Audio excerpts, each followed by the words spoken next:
we got something else. Bringing it to you. Just found it. Breaking news for me. This is off of Law and Crime. So I'm going to upload this to you guys as soon as possible. Let's get into it. Let me just increase this to 125. Let's go. Answers. When I talk about the story today, you're going to hear about evil. A Florida man is charged with murder, but investigators aren't even sure who the victim is. So right now you're in the stage where you've got to build your case. Your puzzles are all over the board. Now you got to try to pull them together. But the questions in this case don't stop with the mystery remains found in the suspect's fire pit. There's also the question of where this family of four disappeared to. When you get a family of four missing, sometimes you think maybe that's not so bad, and that maybe they just decided to go off grid. Investigators now believe the family's disappearance and those remains could have a connection. But we were able to find human remains at the crime scene, and we believe it may be this family, but at the same time, as I can't give it definitive until the ME gives us that final confirmation that it is. To understand where the case is headed, we have to start at the beginning. That takes us back to Wednesday, June 12th in Hudson, Florida, not far from Tampa. It was just after midnight that this family of four was last seen. 26-year-old Rain Mancini, 25-year-old Philip Zilliot II, 6-year-old Karma Zilliot, and 5-year-old Philip Zilliot III. William Svilar is a retired commander based out of Cook County, Illinois. I reached out to him for this story for some insight into the investigation. We know that we have a family of four that is missing, 2 parents and 2 young children. So when that comes up, how do investigators even begin to start searching for this family? Well, it starts with the outcry witness. You speak to the outcry witness. You say, why do you think these people are missing? What makes you suspect that they're not gone of their own volition? And then from that interview, now you start trying to find physical evidence or a footprint of where they might be. You're going to use any areas that they were last in. You're going to start looking for cameras. Cameras are huge nowadays. Cameras in convenience stores, stoplight cameras, license plate readers, video. You're going to canvass for video. You're going to look at any transactions that may have been made on debit cards or credit cards that they have. If they have phones, you're going to try to ping their phones to see what, triangulate a location, see where their phones are. So there's a lot of footwork when it comes to missing persons, especially when you're talking about tender age and a family being missing. So there's a lot of legwork once it starts, when you start talking about a missing person. Now, unless the person, the outcry witness, has compelling reasons to think that there's some problems, it's nothing you would immediately jump on. You'd wait a few hours. Like you said, it's a family of four missing. Maybe they just went somewhere and they're off their phones or whatever. Unless there were some compelling statements made by the outcry in the call, then you jump right on it. In the late evening of July 11th, the family was spending time with Mancini's mom at her house. Rain Mancini, her friend picked her up at Rain's mother's house, drove her to Rory's house, which is on Nottingham Trail in Hudson. This was the last time that Rain saw her mother and the mother saw her, which was unusual, as we'll find out later on in the investigation. In the early morning hours of June 12th, the family was last seen at the home of 25-year-old Rory Atwood. They had lived with Atwood in the past and been friends with him since high school. Rain's friend, Rain, Philip, and Rory were all at the house together with Rain and Philip's 2 children, who I mentioned, and Rory's daughter, who was a juvenile as well. Were all at the house while the adults were drinking. On June 12th. Philip and her son, Philip Why Zilliot, she said July, I'm not sure, guys. And her son, Philip's mother, and her son, Philip, spoke on the phone. And that was the last time they spoke on the phone. Per Rain's friend, Rain, Philip, and Rory were all drinking alcohol, and they started arguing. Before leaving, Rain's friend hears someone say, "This is the last time this happened. You pulled a gun on us," referring to Rory. But when investigators first speak to this man who's now eventually our suspect, he denies involvement. Says, "I saw them, that was it, don't know where they went." That's the initial response from anybody who is trying to hide something. Like, I don't know, never saw them, don't know where they were, have no idea. That's initially their reaction and what you actually probably expect to hear. And then as things start to progress, now comes justification.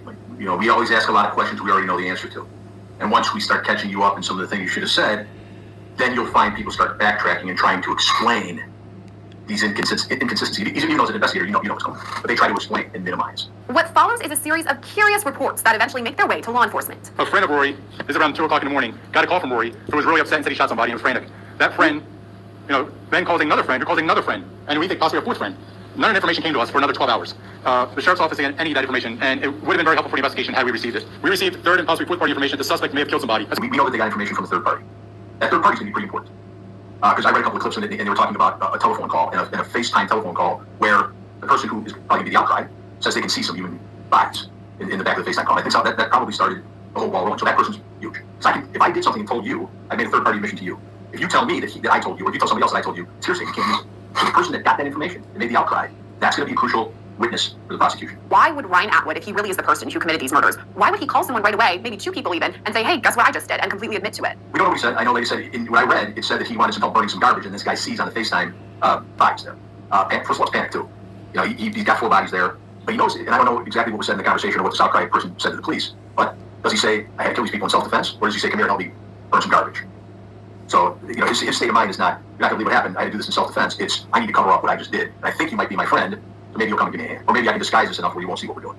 Let's pause the case of Ryan Atwood for a second to thank Morgan & Morgan for sponsoring today's Law and Crime News Package. It's stories like this that remind you you never know what's going to happen, and the world is an unpredictable place, so when you're hurt, it can be scary and you don't know where to turn. Well, enter Morgan & Morgan, America's largest injury law firm. You can submit a claim with them in 8 clicks or less. Now back to our story. Right away, Atwood says, hey, you guys can search my property if you want to. So investigators go through and search his property, do a complete sweep of it, and they don't find anything the first time that they searched. I'm also wondering why he would be so willing to let investigators onto his property right away.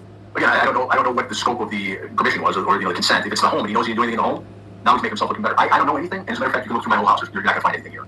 With the knowledge that whatever act happened did not happen inside that house, or the area that he gave him permission to search or to look through. The first time investigators search Atwood's property, they come up empty-handed, but they return for a second search, and this time find something huge. He gives us permission to go back on their property, which we start doing a more extensive search. We had the human remain dogs, bloodhounds, aviation, deputies. Because of the search, we were able to find human remains. I don't know the layout of the property. I don't know if it's a sprawling property where the fire pit is not immediately adjacent to the residence. That's the only thing I can think of. It's not immediately adjacent to the residence, or it's not so close where you would include it in just a casual walkthrough. Is there a garage? Is it farther away? But smoldering fire pit might draw your attention. And again, maybe they did see the fire pit. Maybe they said there might be some evidence in here that we can't lose if this person now decides that they never consented. Proves the poison of the street. If you're not supposed to be there, you can't discover something. So you back out. You see something like this. You write a warrant. You go back. And you call it. And actually, I was bullied by superheroes. Surprise? In my world, superheroes. And actually, according to the criminal complaints, they did say the first time they went through, they noticed this fire pit was smoldering and still had like embers. And then the second time they went back. So I think your theory might be accurate there, that they didn't want to destroy any of this evidence if they didn't have the warrant yet. And when they did go to that fire pit, they ended up using cadaver dogs and then smelled out the remains. How does all of that work when you're bringing in canines to assist in the investigation? It works just exactly how you think it would work. You have dogs that are specified. You have drugs dogs, you have bomb dogs, and you have cadaver dogs who are trained to sniff out human remains. And every time we've used them, we had an incident where somebody murdered a family or a couple of people and put them under their pad of cement. Well, that instance, we drilled into the cement, and the cadaver dogs were able to pick up the scent, which gave us cause to go further, and obviously end up lifting up the concrete and finding what we found. But they're very keen. We sometimes find them, use them in water. They can actually smell human remains in water. But it's just like everything else. You use your tools that you have.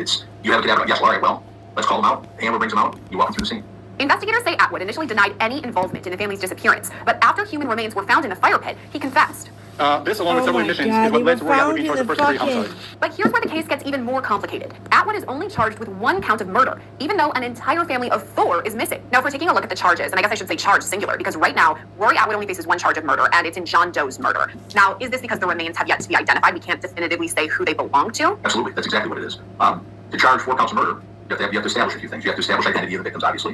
You have to establish a cause and manner of death, which in this case can be difficult. Again, I don't know what part of the remains are left. I don't know if it's bones. But now you start talking about maybe there's a skull with a hole in it, a bullet hole in it. You recover a bullet from inside a bone or a skull. Now you can say that the cause of death is going to be gunshot wound homicide, especially if it corroborates what he says happened. But as far as the other remains go, you can't really charge a case. You can't provide a prosecutable case unless you can identify who these people are.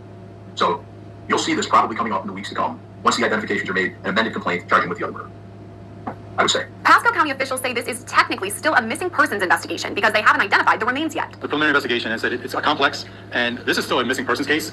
Until final resolution, until the ME comes back, it's still a missing persons case, but we were able to find human remains at the crime scene. And we believe it may be this family, but at the same time, I can't give it definitive until the ME gives us that final confirmation that it is. Investigators say that they have found these remains and collected them, but they haven't identified them as of yet. They believe they belong to the family, but haven't 100% confirmed. Why may it be that they haven't had this 100% confirmation? Well, if it's remains in a fire, it's not like looking at a picture of somebody and that's what the person looks like. You have to do further testing. You have to get DNA. You have to identify them through DNA. DNA, dental records, any type of medical records that may show a fracture, anything like that, that has to be confirmed before you can say, yep, that's the person. So DNA, medical, dental, any distinguishing characteristics that might still be present after a fire. It's about this time that Atwood tells investigators his side of the story. So ultimately, Rory Atwood was taken into custody, and whether or not he didn't admit to it the first time, eventually he came forward and said, yes, I did kill the 2 parents in this situation, and then burned them in the fire pit. How are investigators feeling when they're getting this? I mean, they're getting the confession straight from the mouth of the killer. it's an interesting thing when that starts to happen. When somebody starts to tell you they committed a murder. We're humans. We're human beings. Policemen and detectives are human beings like everybody else. It affects you. You hear, especially when they start giving you details of how these things happen. But you cannot allow that to interfere with the way you conduct your investigation. If they're telling you a story, you let them tell a story. You don't judge. You don't make judgment comments because if that person's talking to you, you allow them to keep talking. But not if it bothers them. I'm sure detectives were mortified by that type of stuff. I don't think that happens a lot around there. So yeah, we're humans, but we're also professionals. According to a criminal complaint, Atwood told investigators he'd been drinking with Ray Mancini and Philip Zilliot III. Their children, ages 5 and 6, were there at the time, as was Atwood's 4-year-old daughter. Atwood says the fight broke out because of Mancini and Zilliot. But Atwood says that the victims came at him with a knife and threatened his daughter, and that's why he ended up killing them. He ended up shooting them, he says. Is it possible then that he were to claim self-defense as this moves along? I think that's probably what his story is going to be, self-defense. It's a classic example of somebody trying to minimize their action. And we see this all the time. As an investigator, you kind of give them that. You give them a little out to tell you what happened. Now, if he's going to admit murder, he wants to mitigate that. He wants to say, "Yep, I did that. However, this is why I did it." He's trying to give himself an out. He's trying to mitigate the horrendous act. Now, I don't know how he's going to do that about the children, where that's going to come in.